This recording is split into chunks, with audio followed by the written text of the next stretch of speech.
ನಮಸ್ಕಾರ ವೀಕ್ಷಕರೇ. ಇಂದು ಚಾಮರಾಜನಗರದ ಕರ್ನಾಟಕ ರಾಜ್ಯ ನೌಕರ ಸಂಘದ ಕಾರ್ಯಾಧ್ಯಕ್ಷರಾದಂಥ ಮಾದೇಶ್ವರ ಜೊತೆ ನಾವು ಇದ್ದೇವೆ. ಇವತ್ತು ನೋಡೋಣ ಅವರ ಅವಧಿಯ ಒಳಭಾಗದಲ್ಲಿ ಅವರು ಹೋರಾಟದ ಮುಖಾಂತರ ಯಾವತ್ತೇ ಆದಂಥ ಗೆಲುವನ್ನು ನೌಕರರ ಪರವಾಗಿ ತಂದುಕೊಟ್ಟಿದ್ದಾರೆ ಅಂತ ನಾವು ಅವ್ರನ್ನ ಕೇಳೋಣ. ಈ ಕಾರ್ಯಕ್ರಮಕ್ಕೆ ಆತ್ಮೀಯದಂಥ ಸ್ವಾಗತವನ್ನು ಬಯಸ್ತೇವೆ. ನಮಸ್ಕಾರ ಸರ್. ನಮಸ್ಕಾರ ಸರ್, ನೀವು 2024ರಿಂದ 2029 ತನಕ ಅವಧಿಯ ಒಳಭಾಗದಲ್ಲಿ ಸರ್ಕಾರದ ನೌಕರರ ಪರವಾಗಿ ಏನೆಲ್ಲ ಕಾರ್ಯಕ್ರಮಗಳನ್ನು ಮತ್ತು ಹೋರಾಟಗಳನ್ನು ಹಮ್ಮಿಕೊಳ್ಳೋದ್ರ ಮುಖಾಂತರ ನೀವು ಸಿದ್ಧತೆಯನ್ನು ಮಾಡ್ತೀವಿ. ಈಗ ನೀವೇನು ಹೇಳಲಿಕ್ಕೆ ಬಯಸ್ತೀರಿ? ನಮಸ್ಕಾರ. ಕರ್ನಾಟಕ ರಾಜ್ಯ ಸರ್ಕಾರಿ ನೌಕರ ಸಂಘಕ್ಕೆ ನಾನು 3ನೇ ಬಾರಿಗೆ ಶಿಕ್ಷಣ ಇಲಾಖೆಯಿಂದ ಆಯ್ಕೆ ಆಗ್ತಾ ಇದ್ದೀನಿ. ಅಭಿನಂದನೆಗಳು ಸರ್.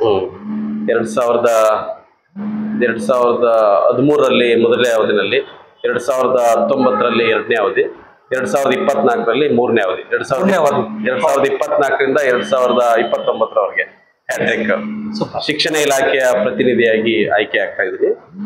ಕಳೆದ ಬಾರಿನೂ ಕೂಡ 2013ರಿಂದ 2019ರ ಅವಧಿನಲ್ಲಿ ಪ್ರಧಾನ ಕಾರ್ಯದರ್ಶಿಯಾಗಿ ಸರ್ಕಾರಿ ನೌಕರ ಸಂಘದಲ್ಲಿ ನೌಕರರಿಗೆ ಒಂದಷ್ಟು ಕೆಲಸ ಕಾರ್ಯಗಳನ್ನ ಮಾಡಿದ್ದೇವೆ. ಬಹಳಷ್ಟು ಸೇವೆಗಳನ್ನ ಇಲಾಖೆ ಒಳಭಾಗದಲ್ಲಿ ಸೇವೆಯನ್ನ ಸಲ್ಲಿಸಿದ್ರ ಅನ್ನುವಂಥದ್ದು ಗೊತ್ತಾಗ್ತಾ ಇದೆ.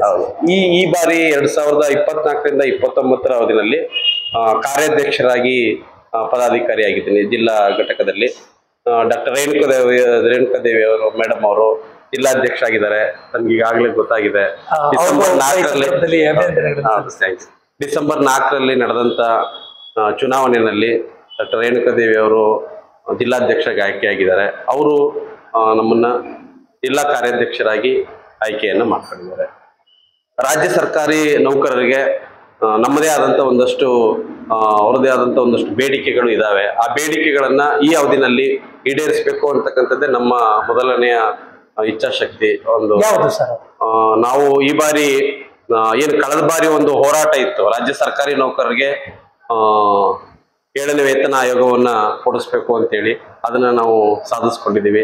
7ನೇ ವೇತನ ಅದು 27.27% ಫಿಟ್ಮೆಂಟ್ ಅನ್ನ ರಾಜ್ಯ ಸರ್ಕಾರಿ ನೌಕರರು ಪಡ್ಕೊಂಡಿದ್ದಾರೆ. ಅದಕ್ಕೂ ಕೂಡ ಸತತವಾದಂತ ಹೋರಾಟ ಸರ್ಕಾರದ ಮುಂದೆ ಮಂಡಿಸಲಾಗಿ ಈಗಿನ ಸರ್ಕಾರ ಮಾನ್ಯ ಮುಖ್ಯಮಂತ್ರಿಗಳಾದಂಥ ಸಿದ್ದರಾಮಯ್ಯನವರು 6ನೇ ವೇತನ ಆಯೋಗವನ್ನು ಕೂಡ ಅವರೇ ಸರ್ಕಾರಿ ನೌಕರರಿಗೆ ಕೊಟ್ಟಿದ್ದಂಥದ್ದು, 7ನೇ ವೇತನ ಆಯೋಗವನ್ನು ಕೂಡ ಸರ್ಕಾರಿ ನೌಕರರಿಗೆ ಕೊಟ್ಟಿರ್ತಕ್ಕಂಥದ್ದು. ಇದರಿಂದ ನಮ್ಮ ಸರ್ಕಾರಿ ನೌಕರರಿಗೆ ಸಾಕಷ್ಟು ಅನುಕೂಲತೆಗಳು ಆಗಿದೆ. ಸಂತೃಪ್ತರಾಗಿದ್ದಾರೆ ಆ ವಿಚಾರದಲ್ಲಿ. ಆದ್ರೆ ರಾಜ್ಯ ಸರ್ಕಾರಿ ನೌಕರರ ಬಹುದಿನದ ಬೇಡಿಕೆ ಏನಪ್ಪಾ ಇತ್ತೀಚೆಗೆ ಅಂತಂದ್ರೆ NPS ಏನು ಹೊಸ 2006ರಿಂದ ಈಚೆಗೆ ನೇಮಕವಾದಂತ ಸರ್ಕಾರಿ ನೌಕರರಿಗೆ ಏನು ನೂತನ ಪಿಂಚಣಿ ಯೋಜನೆಯನ್ನ ಜಾರಿಗೆ ತಂದಿದ್ದಾರೆ. ಅದು ಸರ್ಕಾರಿ ನೌಕರರಿಗೆ ಬಹಳ ತುಂಬಾ ತೊಂದರೆ ಆಗಿರ್ತಕ್ಕಂಥದ್ದು. ಈಗ ನೌಕರರು ಯಾರಾದ್ರೂ ಆ ಅವಧಿನಲ್ಲಿ ನೇಮಕ ಆದಂಥವ್ರು ರಿಟೈರ್ಡ್ ಆಗ್ತಕ್ಕಂಥವ್ರಿಗೆ ಈಗ ಅನ್ನಿಸ್ತಾ ಇದೆ ಅದರಿಂದ ಎಷ್ಟು ಅನಾನುಕೂಲಗಳಾಗ್ತಾ ಇದೆ ಅಂತಕ್ಕಂಥದ್ದು. ಅದರಿಂದ ನಮ್ಮ NPS ನೌಕರರ ಪರವಾಗಿ ಈ ಬಾರಿ ನಾವು ಅದಕ್ಕೆ ಒಂದು ಹೋರಾಟವನ್ನು ರೂಪಿಸಿ ನಾವು ಅದಕ್ಕೆ ಬೇಕಾದಂತ ಸಿದ್ಧತೆಗಳನ್ನ ಮಾಡ್ಕೊಂಡಿದ್ದೀವಿ. ನೂತನ ಪಿಂಚಣಿಯನ್ನ ರದ್ದುಪಡಿಸಿ ಒಂದು ಹಳೆ ಸಿಸ್ಟಮ್ ಏನು ಓಲ್ಡ್ ಪೆನ್ಷನ್ ಇತ್ತು ಅದನ್ನೇ ಸರ್ಕಾರ ಮಾಡ್ಕೊಡ್ಬೇಕು ಅಂತ ಅಂದ್ಬಿಟ್ಟು ಕೇಳ್ತಾ ಇದೀವಿ. 2006ಕ್ಕಿಂತ ಹಿಂದೆ ಇದ್ದಂತ ಏನು ಪಿಂಚಣಿ ಯೋಜನೆ ಇತ್ತು ಅದನ್ನ ನೌಕರರ ಪಾಲ್ಗೆ ಮಾಡ್ಕೊಡ್ಬೇಕು ಅಂತ ಹೇಳಿ ಸರ್ಕಾರದ ಮುಂದೆ ತುಂಬಾ ಸರಿ ಒತ್ತಾಯವನ್ನ ಮಾಡ್ತಾ ಇದೀವಿ. ನಮ್ಮ ಜಿಲ್ಲೆಯಲ್ಲೂ ಕೂಡ ಅನೇಕ ಬಾರಿ ನಾವು ಒತ್ತಾಯನ ಮಾಡೋದುಂಟು. ಕಳೆದ ತಿಂಗಳು 20ರಲ್ಲಿ ರಾಜ್ಯ ಮಟ್ಟದಲ್ಲಿ ಒಂದು ದೊಡ್ಡ ಕಾರ್ಯಾಗಾರವನ್ನ ರಾಜ್ಯಾಧ್ಯಕ್ಷರಾದಂತ ಶ್ರೀಯುತ CS ಷಡಕ್ಷರಿ ಅವರ ಒಂದು ನೇತೃತ್ವದಲ್ಲಿ ದೊಡ್ಡ ಒಂದು ಕಾರ್ಯಾಗಾರ ಆಗಿತ್ತು. ಸನ್ಮಾನ್ಯ ಮುಖ್ಯಮಂತ್ರಿಗಳು ಕೂಡ ಆ ಸಭೆಯಲ್ಲಿ ಮಾತನಾಡಿದ್ದಾರೆ. ಮತ್ತೆ ಮಾನ್ಯ ಉಪಮುಖ್ಯಮಂತ್ರಿಗಳಾದಂತ DK ಶಿವಕುಮಾರ್ ಅವರು ಕೂಡ ಹೇಳಿದ್ದಾರೆ, ಖಂಡಿತವಾಗಿ NPS ಅನ್ನ ರದ್ದು ಮಾಡ್ತೀವಿ ಅಂತೇಳಿ. ನಮ್ಮ ಒಂದು ಹೋರಾಟ ಅದನ್ನು ಪಡೆಯುವವರೆಗೂ ಕೂಡ ಹೋರಾಟ ನಿಲ್ಲೋದಿಲ್ಲ. ಆ ಬೇಡಿಕೆ ಈಡೇರಿಸೋವರೆಗೂ ಕೂಡ ನಮ್ಮ ಹೋರಾಟ ಮುಂದುವರಿಯುತ್ತೆ. ಅಂದ್ರೆ ಸರ್ಕಾರ ನಿಮಗೆ ಬಹಳಷ್ಟು ಸ್ಪಂದಿಸ್ತಾ ಇದೆ. ಆ ವಿಚಾರದಲ್ಲಿ ಸ್ವಲ್ಪ ಮಂದಗತಿ ಆದ್ರೂ ಕೂಡ, ಮೃದು ಧೋರಣೆ ಆದ್ರೂ ಕೂಡ ನಾವು ಸರ್ಕಾರದ ಮುಂದೆ ಹಂತ ಹಂತವಾಗಿ ನಾವು ಬೇಡಿಕೆಯನ್ನ ಮಂಡಿಸ್ತಾ ಇದ್ದೇವೆ. ಅದು ಸದ್ಯದಲ್ಲೇ ಇದೆ ಸರ್ಕಾರದಲ್ಲಿ ಅಷ್ಟೊಂದು ಗಟ್ಟಿಯಾದಂತ ಧ್ವನಿ ಸರ್ಕಾರಕ್ಕೆ ಮುಟ್ಟಿದೆ ಮುಟ್ಟಿಸ್ತಾ ಇದೀವಿ. ಮತ್ತೆ ಇನ್ನೊಂದು ಬಹಳ ಪ್ರಮುಖವಾದಂತ ಬೇಡಿಕೆ ಅಂತಂದ್ರೆ ಆರೋಗ್ಯ ಭಾಗ್ಯ ಯೋಜನೆಯನ್ನ ನಾವು ಈ ಬಾರಿ ಪಡಿಬೇಕು, ಆರೋಗ್ಯ ಸಂಜೀವಿನಿ ಅಂತ ಹೇಳಿ. ಅದು ಪೊಲೀಸ್ ಇಲಾಖೆಗೆ ತುಂಬಾ ವರ್ಷದ ಹಿಂದೆನೆ ಅದನ್ನ ಆ ಸಿಸ್ಟಮ್ ಅನ್ನ ಜಾರಿಗೆ ತಂದಿದ್ದಾರೆ. ಅದನ್ನ ಆಲ್ ಎಂಪ್ಲಾಯ್ಸ್ ಎಲ್ಲಾ ಸರ್ಕಾರಿ ನೌಕರರು ಕೂಡ ಅದನ್ನ ಮಾಡಿಕೊಡ್ಬೇಕು ಅಂತ ಹೇಳಿ ಸರ್ಕಾರದ ಮುಂದೆ ಒತ್ತಾಯವನ್ನು ಮಾಡಿದ್ದಾರೆ. ಅದಕ್ಕೂ ಕೂಡ ಸ್ಪಂದನೆ ಇದೆ ಸರ್. ಅದು ಸರ್, ಮತ್ತೊಂದು, ನೀವು ಚಾಮರಾಜನಗರದ ಜಿಲ್ಲಾ ಶಿಕ್ಷಕರ ಸಂಘದ ಪ್ರಧಾನ ಕಾರ್ಯದರ್ಶಿಗಳಾಗಿ, ಶಿಕ್ಷಕರು ಅಂತ ಹೇಳಿದ್ಮೇಲೆ ನೀವು ಕೂಡ ಶಿಕ್ಷಕರಾಗಿದ್ರೆ ಈ ಮಾತನ್ನ ಕೇಳ್ಬೇಕು ಅನಿಸ್ತದೆ. ಆ ಒಂದು ಇಲಾಖೆಗಳಲ್ಲೂ ಕೂಡ ಬಹಳಷ್ಟು ಶಿಕ್ಷಕರ ಪರವಾಗಿ ನೀವು ಧ್ವನಿಗಳನ್ನ ಎತ್ತಿದ್ದೀರಾ, ನಾನು ನೋಡಿದ್ದೇನೆ, ಗಮನಿಸಿದ್ದೇನೆ. ಬಹಳಷ್ಟು ಹೋರಾಟಗಳನ್ನ ಮತ್ತೆ ಶಿಕ್ಷಕರಿಗೆ ಬೇಕಾದಂತ ಎಲ್ಲ ಸಮಸ್ಯೆಗಳಿಗೆ ಪರಿಹಾರವನ್ನ ಕೂಡ ನೀವು ಕಂಡುಕೊಟ್ಟಿದ್ದೀರಾ ಅನ್ನುವಂಥದ್ದು. ಸೊ ಈ ಇಲಾಖೆಯ ಒಳಭಾಗದಲ್ಲಿ ಶಿಕ್ಷಕರಿಗೆ ಮತ್ತೊಂದು ಸಮಸ್ಯೆಗಳು ಏನಾದ್ರು ಇದ್ರೆ ನಿಮ್ಮ ಯೋಜನೆಗಳೇನು? ಶಿಕ್ಷಣ ಇಲಾಖೆ ಅತ್ಯಂತ ದೊಡ್ಡದಾದಂತ ಇಲಾಖೆ. ಇಲ್ಲಿ ಅನೇಕ ಸಮಸ್ಯೆಗಳು ಇನ್ನೂ ಕೂಡ ಜೀವಂತವಾಗಿ ಇದಾವೆ. ನಾವು ಕೂಡ ಈಗ ಪ್ರಾಥಮಿಕ ಶಾಲಾ ಶಿಕ್ಷಕರ ಸಂಘದಿಂದ ಅನೇಕ ಬಾರಿ ಹೋರಾಟವನ್ನ ಮಾಡ್ತಾ ಇದೀವಿ. ಅನೇಕ ಸೌಲಭ್ಯಗಳನ್ನ ಸರ್ಕಾರದಿಂದ ಪಡೆದಿದ್ದೇವೆ. ಆ ಮುಖಾಂತರ ಕೂಡ NPS ಹೋರಾಟಕ್ಕೆ ನಾವು ಧ್ವನಿಗೂಡಿಸ್ತಾ ಇದ್ದೇವೆ. ಮತ್ತೆ ಅದರಲ್ಲಿ ನಾವು 2017ರಲ್ಲಿ ಏನು CNR ತಿದ್ದುಪಡಿ ಆಯ್ತು, ಹೊಸ ವೃಂದ ಮತ್ತು ನೇಮಕಾತಿ ಹೊಸ ಸಿಸ್ಟಮ್ ಆಯ್ತು. ಅದರಿಂದ ಏನು ಸೇವಾನಿವೃತ್ತ ಪದವೀಧರ ಶಿಕ್ಷಕರಿದ್ದಾರೆ ಅವ್ರಿಗೆ ತುಂಬಾನೇ ಅದರಿಂದ ತೊಂದರೆ ಆಗ್ತಾ ಇದೆ. ಏನು ಇವಾಗ ಅದರಿಂದ ಹಿಂಬಡ್ತಿ ಆಗಿರ್ತಕ್ಕಂಥದ್ದು ಕೂಡ ಅದನ್ನ ನಾವು ಭಾವಿಸ್ತಾ ಇದೀವಿ. ಹಂಗೆ 2016ಕ್ಕಿಂತ ಹಿಂದೆ ನೇಮಕ ಆದಂತ ಪ್ರಾಥಮಿಕ ಶಾಲಾ ಶಿಕ್ಷಕರನ್ನ 1ರಿಂದ 7ನೇ ತರಗತಿಯ ಶಿಕ್ಷಕರು ಅಂತಾನೆ ನೇಮಕ ಮಾಡ್ಕೊಂಡಿದ್ದು ಉಂಟು. ಅದು ಏನು ವೃಂದಬಲ ಆಯ್ತು 2016ರಲ್ಲಿ. ಅದರಿಂದ ಮುಂದಕ್ಕೆ ಏನು 1 to 5 ಮತ್ತೆ 6 to 8 ಅಂತಕ್ಕಂಥ ಮಾಡಿರ್ತಕ್ಕಂಥದ್ದು. ಇದರಿಂದ ಏನು ಒಂದು ಹಿಂಬಡ್ತಿ ಆದಂಗೆ ಆಗಿದೆ. ಇದಕ್ಕೆ ಅನೇಕ ಬಾರಿ ಹೋರಾಟವನ್ನ ನಾವು ರೂಪಿಸಿದ್ದೇವೆ. ಆಗಸ್ಟ್ 12ನೇ ತಾರೀಕು 2024 ಆಗಸ್ಟ್ 12ರಲ್ಲಿ ಬೃಹತ್ ಹೋರಾಟವನ್ನ ಫ್ರೀಡಂ ಪಾರ್ಕ್ ಮುಂದೆ ಮಾಡಿದ್ದುಂಟು. ಅಲ್ಲಿಗೆ ಮಾನ್ಯ ಶಿಕ್ಷಣ ಸಚಿವರು ಕೂಡ ಆಗಮಿಸಿ ಒಂದು ಆಶ್ವಾಸನೆಯನ್ನ ನೀಡಿದ್ರು. ಇದನ್ನ ಮಾನ್ಯ ಮುಖ್ಯಮಂತ್ರಿಗಳ ಸಮ್ಮುಖದಲ್ಲಿ ನಾವು ಖಂಡಿತ ಬಗೆಹರಿಸ್ತೀವಿ ಅಂತಕ್ಕಂಥದ್ದನ್ನ ಹೇಳಿದ್ದಾರೆ. ಒಂದು ಸಮಿತಿಯನ್ನು ಕೂಡ ನೇಮಿಸಿದ್ದಾರೆ. ಆ ಸಮಿತಿ ನೇಮಕ ಮಾಡಿದ್ದಾರೆ. ಅದು ಇನ್ನೂ ಕೂಡ ವರದಿ ಕೊಟ್ಟಿಲ್ಲ. ಅದೇನಾದ್ರೂ ನಾವು ಅದು ವರದಿ ಸರ್ಕಾರದ ಕೈ ತಲುಪಿ ಶಿಕ್ಷಕರಿಗೆ, ಸೇವಾನಿವೃತ್ತ ಪದವೀಧರ ಶಿಕ್ಷಕರಿಗೆ ನ್ಯಾಯ ಕೊಡಿಸ್ಬೇಕು ಅಂತಕ್ಕಂಥ ಒಂದು ಹೋರಾಟ ನಡೀತಾ ಇದೆ. ಮತ್ತೆ ಪ್ರಾಥಮಿಕ ಶಿಕ್ಷಕರಲ್ಲಿ ಏನು ಬಡ್ತಿ ಪ್ರಕ್ರಿಯೆಗಳು ಇತ್ತೀಚೆಗೆ ನಿಂತಿರ್ತಕ್ಕಂಥದ್ದು. ಎಷ್ಟೋ ಜನ ಮುಖ್ಯ ಶಿಕ್ಷಕರು ಬಡ್ತಿ ಇಲ್ದೇನೆ ನಿವೃತ್ತಿ ಆಗ್ತಾ ಇರ್ತಕ್ಕಂಥದ್ದು ಬಹಳ ತುಂಬಾ ನೋವಾಗ್ತಾ ಇದೆ. ಅದರಿಂದ ಸುಮಾರು 2 ವರ್ಷಗಳಿಂದ ಕೂಡ ಯಾವುದೇ ಬಡ್ತಿ ಆಗ್ತಾ ಇಲ್ಲ. ಅದರಿಂದ ನಾವು ಸರ್ಕಾರದ ಮುಂದೆ ಅನೇಕ ಒತ್ತಾಯವನ್ನ ಮಾಡಿದ್ದೇವೆ. CNR ತಿದ್ದುಪಡಿ ಆಗ್ಬೇಕು, ತಿದ್ದುಪಡಿಯಾಗಿ ಏನು ಮುಖ್ಯ ಶಿಕ್ಷಕರ ಬಡ್ತಿ ಆಗ್ಬೇಕು, ಮತ್ತೆ ಸೇವಾನಿವೃತ್ತ ಪದವೀಧರ ಶಿಕ್ಷಕರಿಗೆ ಅನುಕೂಲ ಆಗ್ಬೇಕಂತದ್ದು ನಮ್ಮ ಇತ್ತೀಚಿನ ಶಿಕ್ಷಣ ಇಲಾಖೆಯಲ್ಲಿ ಒಂದು ದೊಡ್ಡ ಬೇಡಿಕೆ. ಯಾಕೆ ಅಂತ ಹೇಳಿದ್ರೆ ಈಗಿನ ಎಲ್ಲಾ ಶಿಕ್ಷಕರು ಕೂಡ ಬೇಕಾದಂತ ಅರ್ಹತೆಗಳನ್ನ ಗಳಿಸಿಕೊಂಡಿದ್ದಾರೆ. ಪ್ರಾಥಮಿಕ ಶಾಲೆಯ ಶಿಕ್ಷಕರಲ್ಲಿ ನೇಮಕಾದಂತ ಸಂದರ್ಭದಲ್ಲಿ ಇದ್ದಂತ ಅರ್ಹತೆ ಮುಂದೆ ಓದೋದನ್ನು ಕೂಡ ಅರ್ಹತೆಗಳನ್ನ ಓದೋದ್ರ ಮುಖಾಂತರ ಪಡ್ಕೊಂಡಿದ್ದಾರೆ. ಹಾಗಾಗಿ ನ್ಯಾಯಯುತವಾದಂತ ಬೇಡಿಕೆಯನ್ನು ಇದರಲ್ಲಿ ತಪ್ಪೇ ಇಲ್ಲ. ಸರ್ಕಾರ ಇದ್ರ ಬಗ್ಗೆ ಸ್ಪಂದಿಸ್ತದೆ ಅನ್ನುವಂಥದ್ದು ನಮ್ಮ ಹೋರಾಟ ನಿರಂತರವಾಗಿ. ಮತ್ತೆ ಇನ್ನೊಂದು ಏನಾಗಿದೆ ಅಂತಂದ್ರೆ ಶಿಕ್ಷಣ ಇಲಾಖೆಯಲ್ಲಿ ಶಿಕ್ಷಕರನ್ನ ಬರೀ ಶೈಕ್ಷಣಿಕವಾಗಿ ಮಾತ್ರ ಬಳಕೆ ಮಾಡ್ಕೊಳ್ಬೇಕು, ಉಳಿದ ಒಂದು ಒತ್ತಡವನ್ನ ಕಡಿಮೆ ಮಾಡ್ಬೇಕು. ಅಂದ್ರೆ ಬೇರೆ ಕೆಲಸಗಳನ್ನ ಶಿಕ್ಷಕರಿಂದ ಹೊರತು ಮಾಡ್ಬೇಕು, ಮುಕ್ತಗಳನ್ನಾಗಿ ಮಾಡ್ಬೇಕು.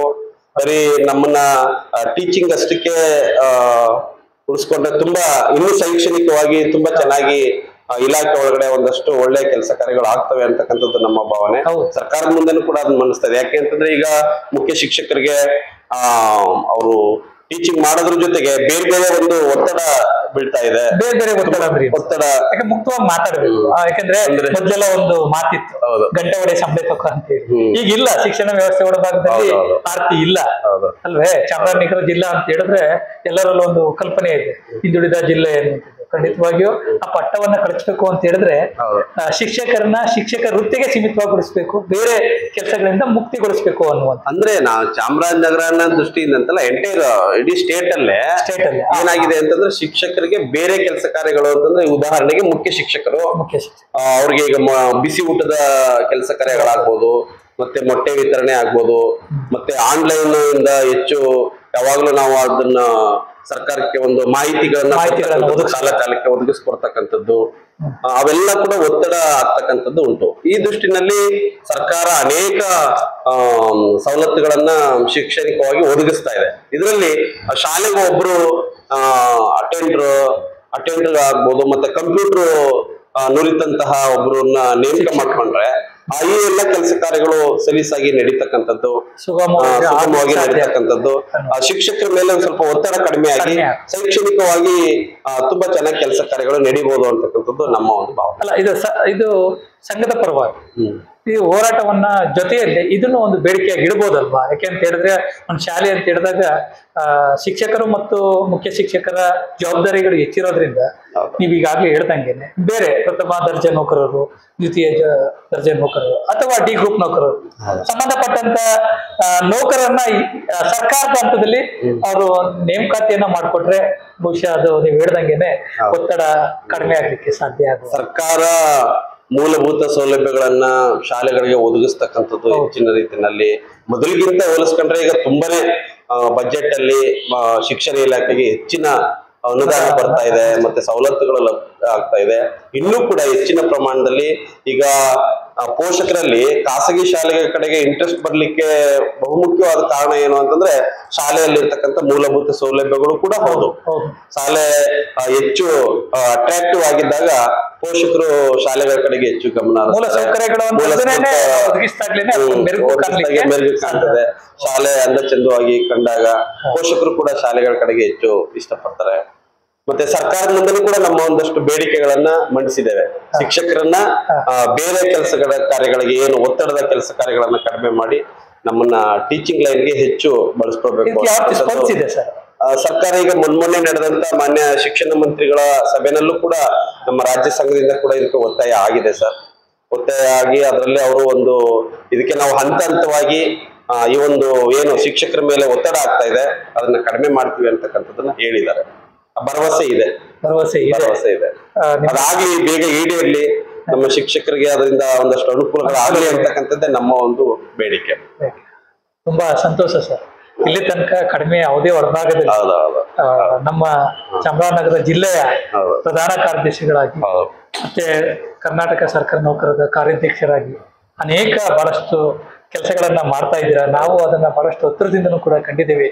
ನಿಮ್ಮ ಮುಂದಿನ ದಿನಗಳಲ್ಲೂ ಕೂಡ ಸರ್ಕಾರದ ಪರವಾಗಿ ನಿಮ್ಮ ನಿಲುವುಗಳು, ನಿಮ್ಮ ಹೋರಾಟಗಳು ಹೀಗೆ ನಿರಂತರವಾಗಿ ಸಾಗ್ಲಿ ಅಂತ ಹೇಳ್ತಾ ಈ ಕಾರ್ಯಕ್ರಮ. ಮತ್ತೆ ಈ ಬಾರಿ ಒಂದು ವಿಶೇಷ 2024ರಿಂದ 2029 ಅವಧಿಗೆ ನಡೆದಂತ ಒಂದು ಚುನಾವಣೆಯಲ್ಲಿ ಒಬ್ರು ಮಹಿಳೆ ಅಧ್ಯಕ್ಷರಾಗಿರ್ತಕ್ಕಂಥದ್ದು, ಪ್ರಥಮವಾಗಿ ಮಹಿಳೆ ಅಧ್ಯಕ್ಷರಾಗಿರ್ತಕ್ಕಂಥದ್ದು, ಆಮೇಲೆ ಇಡೀ ರಾಜ್ಯದಲ್ಲೇ ಏಕೈಕ ಮಹಿಳೆ ಅವರು ನಮ್ಮ ಜಿಲ್ಲಾ ಅಧ್ಯಕ್ಷರ ಜೊತೆಗೆ ರಾಜ್ಯ ಉಪಾಧ್ಯಕ್ಷರಾಗಿ ಆಯ್ಕೆಯಾಗಿರ್ತಕ್ಕಂಥದ್ದು ಬಹಳ ಸಂತೋಷದ ವಿಚಾರ. ಮತ್ತೆ ಕಾರ್ಯದರ್ಶಿ ಭರತ್ ಭೂಷಣ್ ಅವರು, ಖಜಾಂಚಿ ಶಿವಕುಮಾರಯ್ಯ ಅವರು, ಮತ್ತೆ ಗೌರವಾಧ್ಯಕ್ಷರಾಗಿ ಮಹದೇವಯ್ಯ ಅವರು, ಮತ್ತೆ ರಾಜ್ಯ ಪರಿಷತ್ ಸದಸ್ಯರಾಗಿ ನಟರಾಜ ಸರ್ ಅವರು, ಮತ್ತೆ ಇನ್ನು ಅನೇಕ ನಮ್ಮ ಎಲ್ಲ ಇಲಾಖೆಯ ನಿರ್ದೇಶಕರು, ಪದಾಧಿಕಾರಿಗಳಾಗಿ ಒಂದು ತಂಡವಾಗಿ ನಾವು ಒಂದು ಚಾಮರಾಜನಗರದಲ್ಲಿ ಒಂದು ಮಾದರಿಯಾಗಿ ನಾವು ಕರ್ನಾಟಕ ರಾಜ್ಯ ಸರ್ಕಾರಿ ನೌಕರ ಸಂಘದ ಜಿಲ್ಲಾ ಘಟಕವನ್ನ ಮಾಡಬೇಕು ಅನ್ನುವಂತ ಒಂದು ಇಚ್ಛಾಶಕ್ತಿಯನ್ನ ಹೊಂದಿದ್ದೇವೆ. ನಮ್ಮ ಒಂದು ಒಳ್ಳೆಯ ಹೃದಯ ಭಾಗದಲ್ಲಿರ್ತಕ್ಕಂಥ ಸರ್ಕಾರಿ ನೌಕರ ಸಂಘದ ಕಟ್ಟಡವನ್ನ ತುಂಬಾ ಚೆನ್ನಾಗಿ ಕಟ್ಟತಕ್ಕಂಥದ್ದು, ಮತ್ತೆ ಸರ್ಕಾರಿ ನೌಕರರ ಬೇಡಿಕೆಗಳಿಗೆ ಹೆಚ್ಚೆಚ್ಚು ಸ್ಪಂದಿಸ್ತಕ್ಕಂಥದ್ದು, ಇನ್ನೂ ವಿಶೇಷವಾಗಿ ನಮ್ಮ ಮಾನ್ಯ ಜಿಲ್ಲಾಧಿಕಾರಿಗಳು ತುಂಬಾ ಚೆನ್ನಾಗಿ ನಮ್ಮ ಸರ್ಕಾರಿ ನೌಕರರಿಗೆ ಸ್ಪಂದಿಸ್ತಕ್ಕಂಥದ್ದು, ಮತ್ತೆ ಒಂದು ಜಂಟಿ ಸಮಾಲೋಚನಾ ಸಮಿತಿ ಅಂತ ಹೇಳಿ ಮಾಡಿದ್ದಾರೆ. ಅದರಲ್ಲಿ ನಮ್ಮನ್ನ 3 ತಿಂಗಳಿಗೆ ಒಂದು 6 ತಿಂಗಳಿಗೆ ಒಂದು ಸಭೆಗಳನ್ನ ಕರೀತಾ ಇರ್ತಾರೆ. ನೌಕರರ ಸಮಸ್ಯೆಗಳನ್ನ ಕೇಳ್ತಕ್ಕಂಥದ್ದು, ಈಡೇರಿಸ್ತಕ್ಕಂಥ ಒಂದು ಭರವಸೆಗಳನ್ನ ಕೊಟ್ಟಿದ್ದಾರೆ. ನಾವು ಕೂಡ ನೌಕರರ ಪರವಾಗಿ ಆ ಸಭೆಗಳಲ್ಲಿ ಒಂದಷ್ಟು ವಿಚಾರಗಳನ್ನ ಮಂಡಿಸಿ ನೌಕರರ ಪರವಾದಂತ ಒಂದು ಸಮಸ್ಯೆಗಳನ್ನ ಈಡೇರಿಸುವಂತ ಒಂದು ಭರವಸೆಯನ್ನ ಈ ಬಾರಿ ಹೊಂದಿದ್ದೇವೆ ಸರ್. ಒಳ್ಳೇದಾಗ್ಲಿ ಸರ್. ನೀವು ಹೇಳುವಂತ ಎಲ್ಲ ಪದಾಧಿಕಾರಿಗಳು ಕೂಡ ನಿಮ್ಮ ಸಂಘದಲ್ಲಿ ನುರಿತವಾಗಿದ್ದಾರೆ, ಮತ್ತೆ ಎಲ್ಲರೂ ಕೂಡ ತಮ್ಮನ್ನ ತೊಡಗಿಸಿಕೊಳ್ಳುವಂತ ವ್ಯಕ್ತಿಗಳಾಗಿದ್ದಾರೆ. ಹಾಗಾಗಿ ಮುಂದಿನ ದಿನಗಳಲ್ಲಿ ನಿಮ್ಮ ಗೆಲುವು, ನಿಮ್ಮ ಕಾರ್ಯಗಳು ಎಲ್ಲವೂ ಕೂಡ ಯಶಸ್ವಿಯಾಗಲಿ ಅಂತ ಹೇಳಿ ನಾವು ನಮ್ಮ ಕಡೆಯಿಂದ ಹಾರೈಸ್ತಾ ಇದ್ದೀವಿ, ಶುಭ ಕೋರ್ತಾ ಇದ್ದೀವಿ. ಇಲ್ಲಿ ತನಕ ಇದ್ದು ನಮ್ಮ ಕಾರ್ಯಕ್ರಮದಲ್ಲಿ ಪಾಲ್ಗೊಂಡದಕ್ಕೆ ನಮಸ್ಕಾರ. ಧನ್ಯವಾದಗಳು. ಧನ್ಯವಾದ.